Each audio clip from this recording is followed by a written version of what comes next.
me gustó, y había un canal que se llamaba Imevisión, que hoy es TV Azteca, pero era Imevisión en aquel entonces, y pasaban muchos documentales de historia, y me gustaba mucho la historia, y a lo largo de toda mi vida me gustó la historia. No quería ser maestro porque había una maestra que les hizo cosas a los niños y me daba pánico y me traumó, pero me gustaba mucho la historia. En la prepa, en la secundaria, en la preparatoria, me gustaba la historia y yo quería estudiar historia, pero me dijeron en mi casa, te vas a morir de hambre, si estudias historia. Entonces ya no estudié historia. En ese momento, providencialmente de parte de Dios, pienso que es así. Pero no me quedé me quedaba con esa, me gusta la historia, y no me quise quedar con las ganas. Y entré a la universidad a estudiar historia. Y yo quería estudiar historia para saber de la Segunda Guerra Mundial y de todas esas cosas, pero me enamoré de la historia de México. Me enamoré de la historia de México. El problema de eso es que me pasó lo que les pasa a los niños cuando se enteran que los Reyes Magos no existen y que el ratón de los dientes tampoco existen, y uno descubre que los héroes a los que les gritamos viva no son héroes, que les gritamos a los héroes equivocados, que recordamos a los héroes equivocados, y pero no puedo ir por la vida diciendo este no, porque sería arruinarles la Navidad. No, sería arruinarles el Día de la Independencia. Entonces, no me voy a referir a estos no héroes, pero sí me voy a referir un poco a ese llamado que tenemos como cristianos a vivir aquí en México y ser la diferencia y ser la distinción y ser aquellos que apuntan a Cristo en un país que a veces se nos cae a pedazos, a veces se nos descompone y se nos arruina, y creo que nuestro deber es apuntar a Cristo y aprovechar la oportunidad que tenemos todavía de apuntar a Cristo en medio de los momentos que ha vivido nuestro país. Y les voy a invitar a buscar en sus Biblias en Apocalipsis capítulo 8, versículos 1 y 4.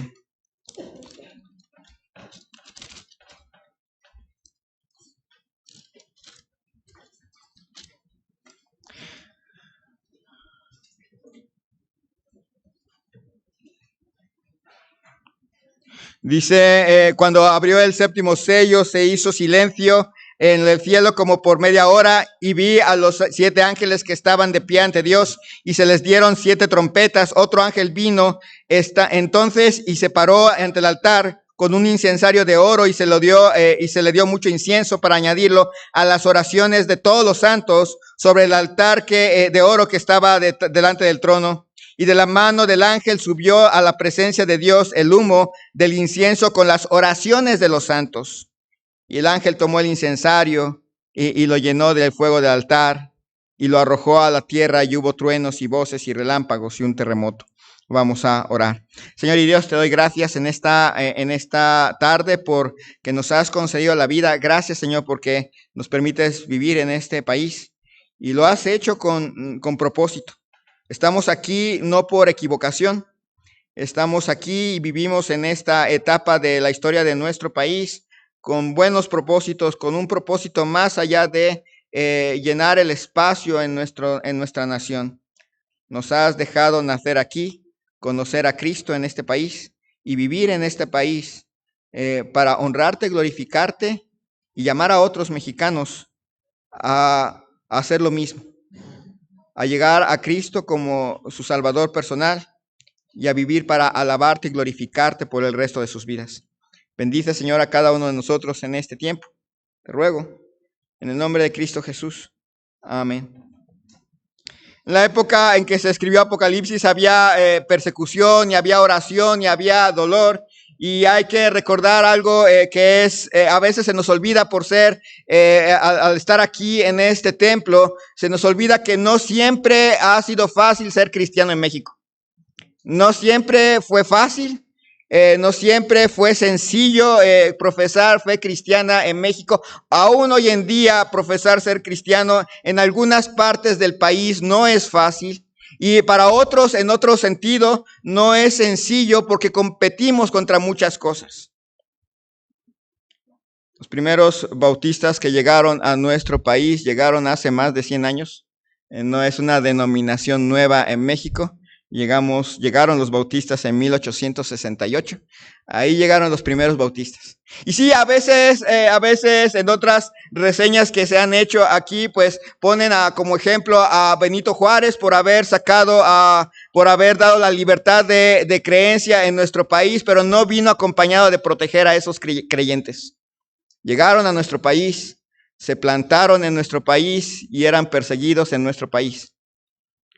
Si el cristiano era mexicano y era asesinado en nuestro país, el gobierno miraba para otro lado. Si era extranjero, tenía que mirar porque se metía en problemas con los extranjeros.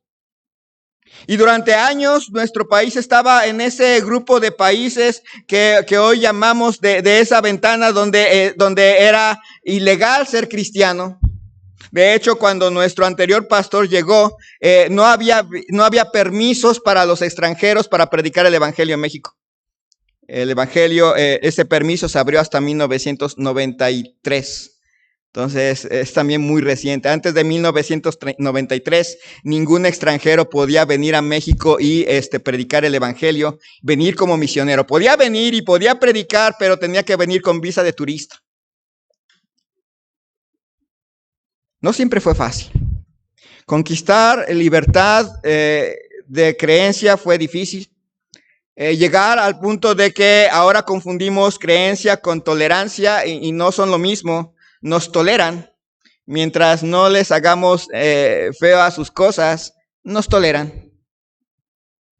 Pero no siempre ha sido fácil ser cristiano en México. No es fácil hoy en día. En algunas regiones de nuestro país todavía se les persiguen, todavía se les matan, todavía se les lastima. Y en ciudades como nosotros, como nuestras ciudades, no nos persiguen, no nos corretean, pero sí se burlan de nosotros, sí se ríen de nosotros, sí nos presionan para hacer sus cosas. Orar es una herramienta importante. El cristianismo no fue llamado para hacer partidos políticos. No fuimos llamados para organizarnos políticamente para hacer un partido que defienda a los cristianos. No.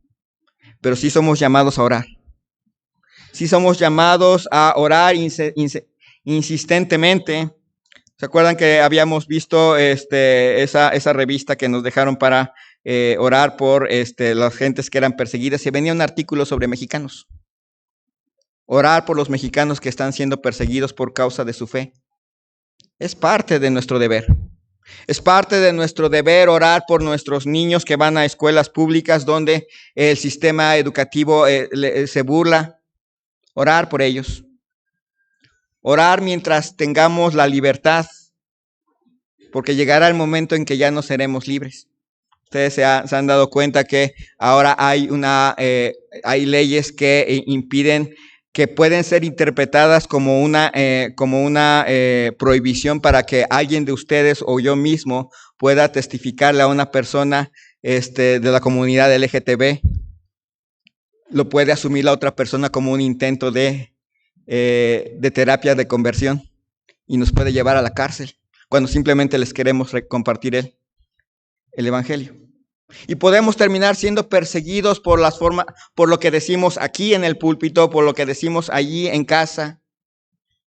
Orar insistentemente. Es un llamado a estar orando en la perspectiva de en algún momento regresar a la persecución. En segundo lugar, ahí en 2 Timoteo capítulo 1.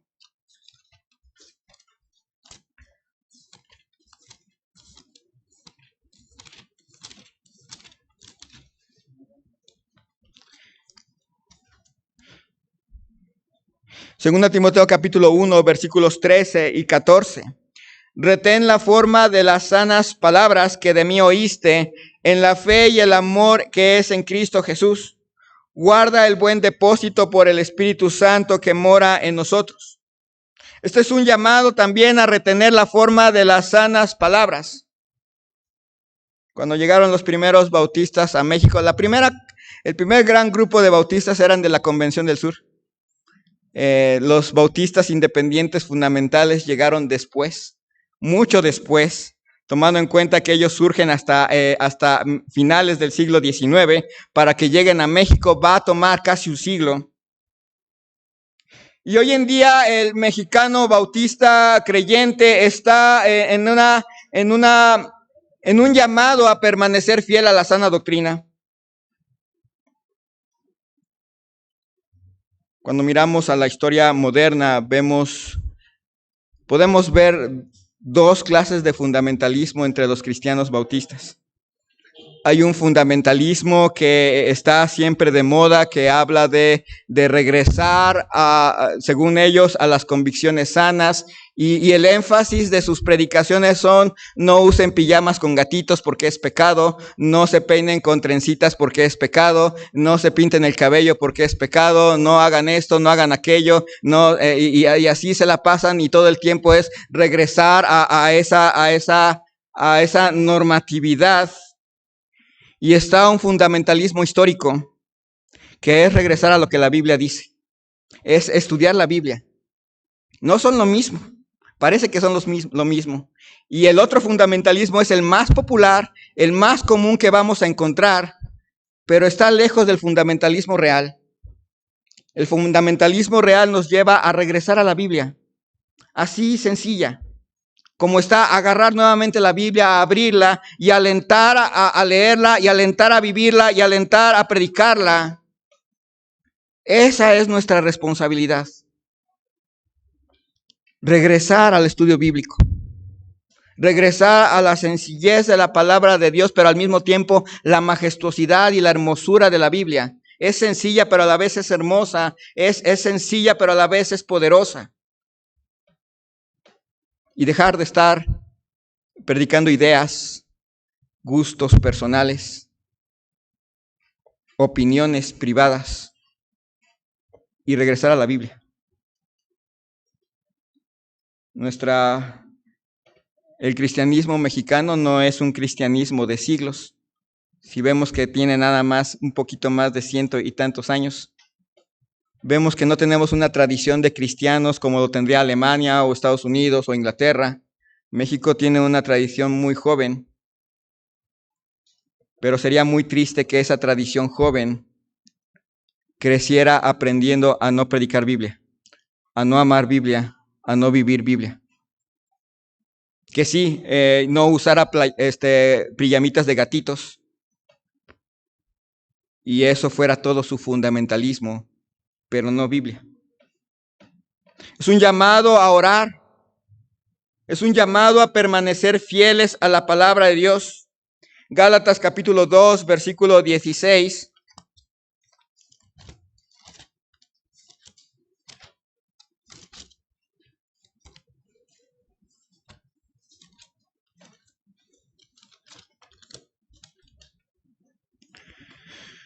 Sabiendo que el hombre no es justificado por las obras de la ley, sino por la fe de Jesucristo, nosotros también hemos creído en Jesucristo para ser justificados por la fe de Cristo y no por las obras de la ley, por cuanto por las obras de la ley nadie será justificado.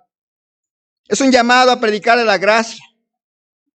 Tan solo, por ejemplo, pensemos en Morelos. En Morelos, por lo menos, el 89% de la gente va a creer en una salvación por obras. El otro 11% no siempre es seguro que crea en una salvación por gracia. ¿Por qué lo digo? Porque el 11% de la población morelense es cristiana y el 89% no. Pero ese 11% no siempre cree en la salvación por gracia. Se reduce a un grupo más pequeño. Y luego ese grupo pequeño se reduce a aquellos que creen en la salvación por gracia, pero quieren vivir como quieren. Y se reduce a un grupo más pequeño. ¿Alguien sabe cuál es el estado con más cristianos de nuestro país?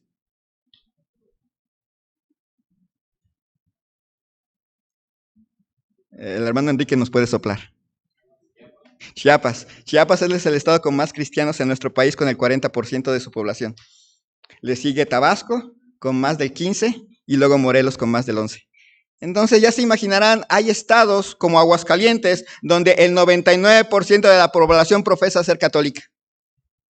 Así que un 1% de la población de Aguascalientes profesa ser cristiana, pero no toda es cristiana. Ahí va a haber testigos de Jehová, mormones, bautistas. Pensemos en un país donde la mayoría de la gente cree que para salvarse tiene que hacer cosas, tiene que sacrificar cosas, tiene que hacer mandas, tiene que ir a procesiones. Y queda un grupo pequeño que les tiene que anunciar, no es así. La salvación es por gracia, por medio de la fe en Jesucristo. Piensen en la enorme responsabilidad que tenemos. Tan solo nosotros, los que vivimos en esta área, si tomamos en cuenta que hay 10,000 habitantes en Lautilio, hay 4,000 en La Porvenir y hay unos 6,000 en la Morelos, ¿qué responsabilidad tenemos nosotros ante esa cantidad de gente? Es un llamado a orar, es un llamado a permanecer fieles a la palabra de Dios, es un llamado a predicar a la gracia de Dios. Éxodo capítulo 20.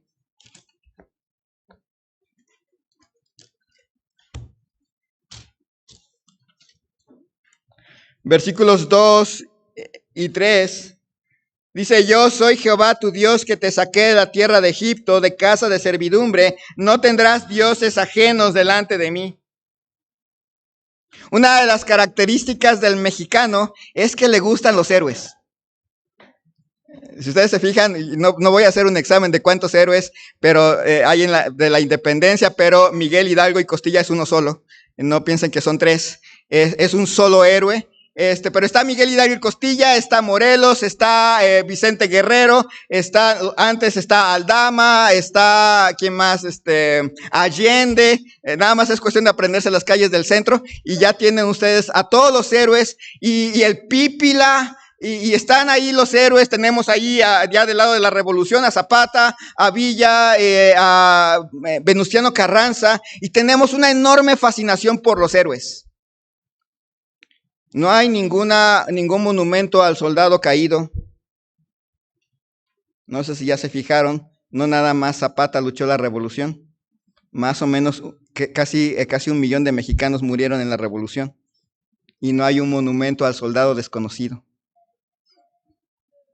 Miles de indígenas dieron su vida por la guerra de independencia para que al final de cuentas no les tocara nada. Y no hay un monumento a la comunidad indígena que luchó en la guerra.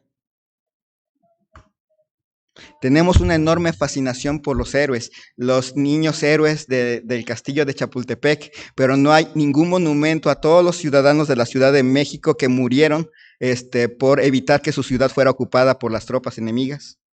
No hay ningún monumento a los regiomontanos que lucharon por 3 días para evitar que la ciudad fuera ocupada. No los hay. Y tenemos esa fascinación por los héroes y ahora lo trasladamos al mundo cristiano. Y también se nos ocurre tener nuestros héroes. El pastor fulanito, el pastor perenganito, el predicador tal. Si es este predicador y lo anuncian en alguna iglesia como alguien que va a venir para la campaña, se llena hasta por las ventanitas. Tenemos una fascinación por los héroes. La Biblia dice que nuestra lealtad es a Dios. Él es nuestra lealtad. Hacia Cristo va nuestra lealtad. Nadie debe ocupar su lugar y es un llamado a tener la mirada en la persona adecuada. No en un pastor, no en un predicador, no en un líder de un movimiento. En Cristo. Es por eso que es interesante que la mayoría de nosotros ignora los nombres de los primeros misioneros bautistas que llegaron a México.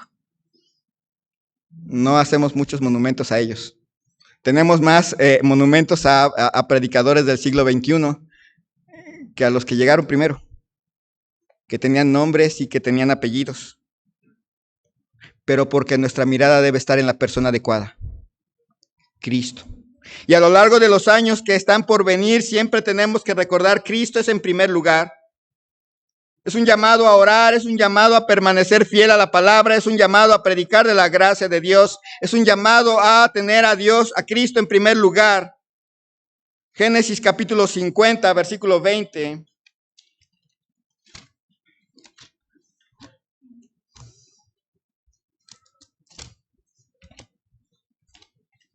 pensando un poco en la historia de José.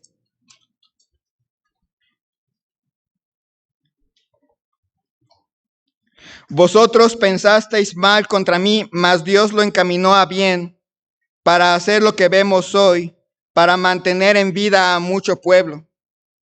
Veíamos cuando estábamos viendo ese pasaje en el tema de la providencia de Dios.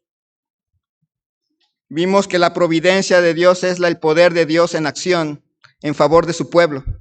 Y lo hace de diferentes formas. Y esto es algo que también es importante recordar.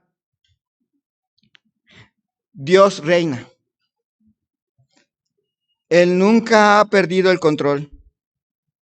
Aún en una nación con la cual, en la cual nosotros, la mayoría de la gente vive en enemistad con Dios, Dios sigue siendo el soberano y nunca va a perder el control.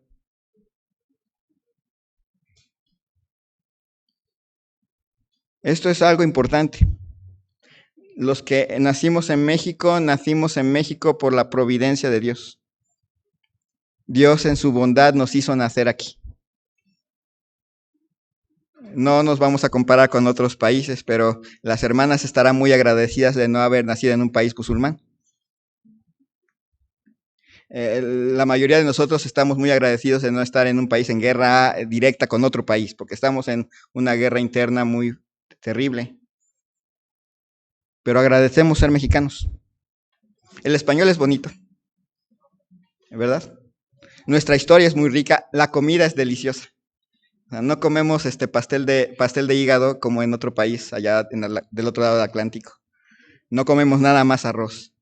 Eso sí, comemos puro maíz, pero está rico. En todas sus presentaciones y ver cómo Dios nos trajo a un país muy rico en cultura, muy rico en historia, muy rico en todas las cosas posibles. Podemos ver la creación de Dios y ver que aquí nos puso desierto, allá arriba, nos puso selvas allá abajo, nos puso selvas caducifolias alrededor de nosotros, bosque en las montañitas, nos puso bonitos volcanes que nos dan buenas vistas que después se hundan, pero eso no fue culpa de Dios. Y nos hizo vivir en un país bonito. Y en el siglo XXI. Si hubiéramos nacido en el siglo XIX, probablemente no nos hubiera gustado. Si usted y yo hubiéramos nacido en la época prehispánica, ya no tendríamos corazón. No nos hubiera gustado. Vean la providencia de Dios. Es un llamado a dejarnos de quejar. A dejarnos de quejar por el país en el que vivimos, por las cosas que vivimos. Es cierto, oramos, es cierto, insistimos en predicar el evangelio, es cierto, vamos a insistir en orar y hacer nuestra parte, pero dejemos de quejarnos de México. Dios en su providencia nos hizo nacer aquí. Y gracias a Dios. Es un llamado a orar, es un llamado a permanecer fieles, a predicar de la gracia de Dios, a poner a Dios en primer lugar, a confiar en la providencia de Dios. Primera de Pedro, capítulo 2.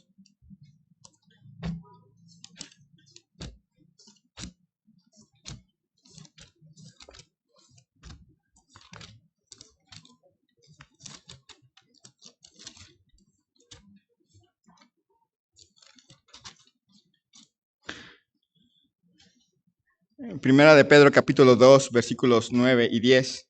Mas vosotros sois linaje escogido, real sacerdocio, nación santa, pueblo adquirido por Dios, para que anunciéis las virtudes de aquel que os llamó de las tinieblas a su luz admirable.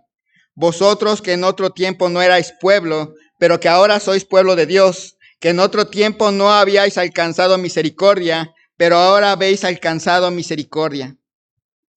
Es un llamado a vivir como lo que somos. Antes que ser mexicanos, somos cristianos.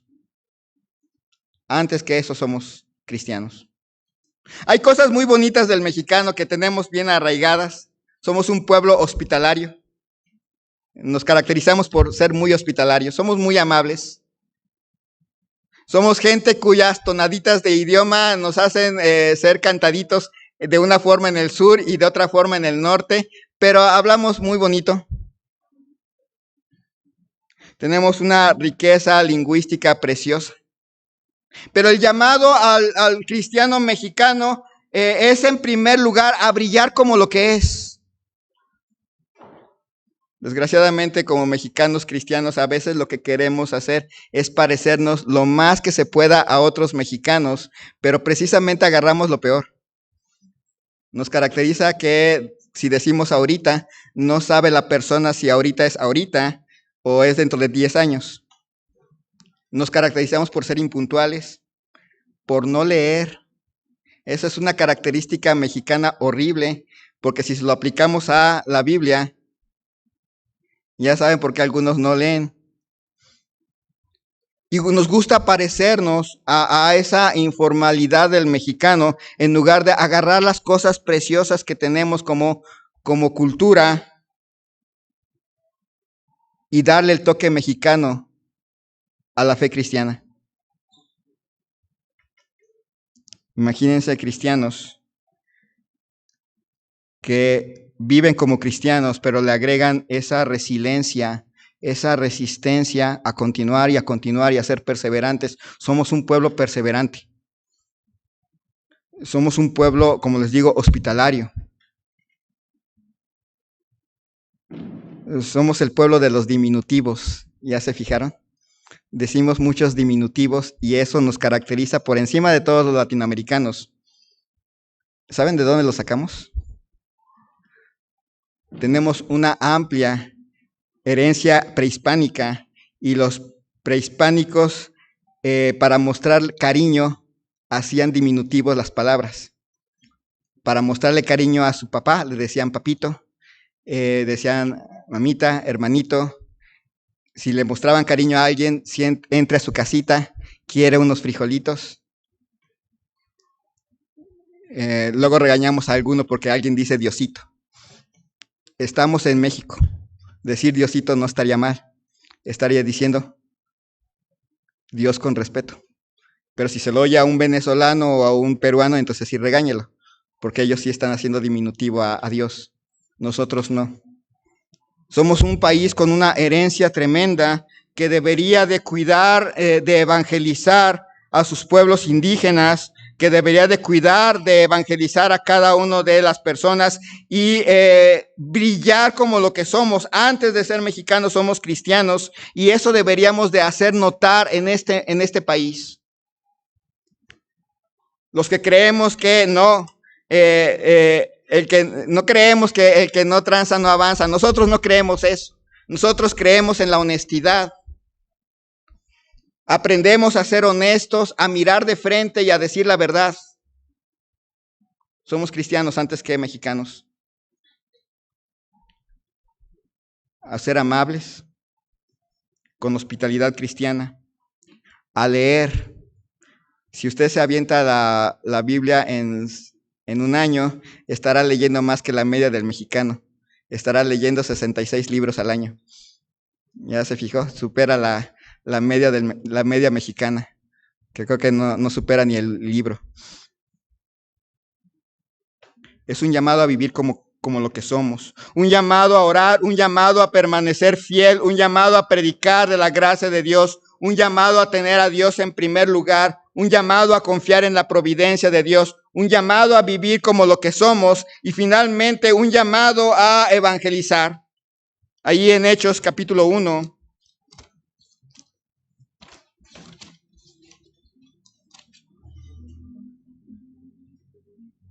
Pero recibiréis poder cuando haya venido sobre vosotros el Espíritu Santo, y me seréis testigos en Jerusalén, en toda Judea, en Samaria y hasta lo último de la tierra.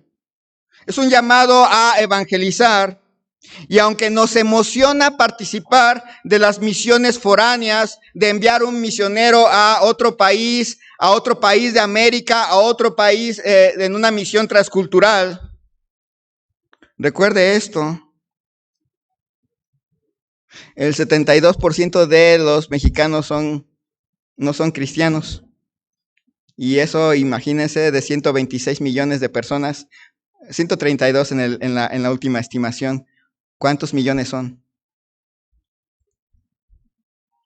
Es un llamado a evangelizar. Queremos que otra persona de Argentina conozca a Cristo, pero ¿qué del vecino? No está lejos que del otro habitante de nuestra calle, porque esa es una de las cosas que más nos agobian a los mexicanos y que a veces como cristianos nos pega. Somos bastante desunidos en ciertas circunstancias. Somos bastante unidos cuando se nos cae una casa después de un terremoto, pero ¿qué de evangelizar? Sus vidas se les caen a pedazos. Su casa estará bien y a lo mejor no llega un terremoto a ellos, pero ¿qué de sus vidas? Deberíamos de ser solidarios con ellos.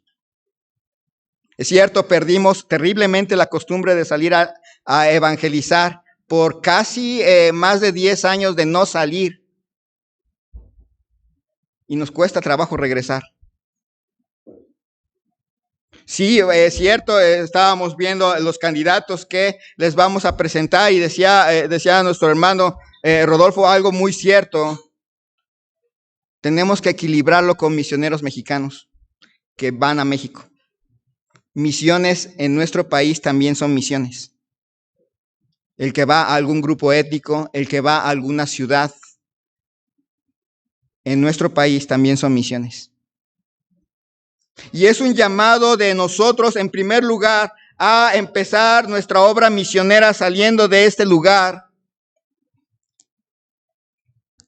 compartiéndole un folleto al de las tortillas, al que vende los aguacates,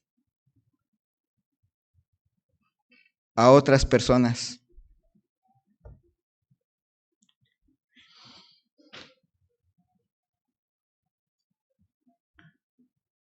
Es un llamado, hermanos, a orar. Es un llamado, hermanos, a defender la permanencia en la palabra de Dios, fidelidad a ella. Es un llamado a predicar la gracia de Dios en un país donde la mayoría cree en una salvación por obras. Es un llamado, hermanos, a tener la mirada puesta en Cristo y no en personas. Es un llamado a confiar en la providencia de Dios a pesar de las circunstancias que vive en nuestro país. Es un llamado a vivir lo que somos, cristianos, hijos de Dios, llamados a dar testimonio de Él. Y es un llamado a evangelizar, a compartir el evangelio, a vivir para compartir el evangelio a otros mexicanos, a sentir esa nacionalidad en nuestro corazón y llevarles el evangelio, que es lo más importante que les podemos dar a nuestros compatriotas. Es un llamado a recordar que amamos a México y queremos que más mexicanos conozcan a Cristo. Vamos a orar. Señor y Dios, te damos gracias en esta noche por que nos has concedido el privilegio de vivir en este país. Gracias, Señor, por dejarnos en este país para representarte. Gracias, Señor, por dejarnos vivir en este país para honrar tu nombre, para llevar a otros a que también honren tu nombre. Gracias. Gracias, Señor, porque tú nos has dejado en este país, porque tú amas a los mexicanos y también Cristo murió por los mexicanos. Y queremos que otros mexicanos como nosotros lleguen a los pies de Cristo, conozcan a Cristo y vivan para glorificarte. Que soñemos con eso, con un México donde más mexicanos aman al Señor. Padre, bendice el tiempo que sigue, te ruego, en el nombre de Cristo Jesús. Amén.